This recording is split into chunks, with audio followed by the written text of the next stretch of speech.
நம்மை போல நெஞ்சம் கொண்ட புருஷன் பொண்டாட்டி யாரும் இல்லை. ஒன்னும் தெரியாம நானும் இருந்தேன், எனக்கு இப்ப 10 புள்ளை.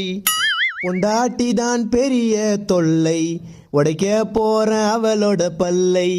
என்ன அடிக்க எடுப்பா கல்லை, சாவு அவளுக்கு எப்ப வரும் தெரியலை. பொண்டாட்டி தான் என் பாரம், அவ வைக்கிற குழம்பு காரம். சர்க்கு அடிச்சா கிக்கு ஏறும், அவ அடிச்சா படுப்ப ஓரம். உன் ஃபேஸும் நாசம் மோசம் வேஷம் பள்ளி முக்கி ஓட்டப்பள்ளி. புருஷன் பாடும் ஒய்ஃபு பாட்டு, அம்மா வீட்டுக்கு நீ ஓடலையா? ஓடி புட்டா நானும் இருப்பேன் ஃப்ரீயா. அம்மா வீட்டுக்கு நீ ஓடலையா? ஓடி புட்டா நானும் இருப்பேன் ஃப்ரீயா. இது பேய் போலே மூஞ்சை காட்டும்.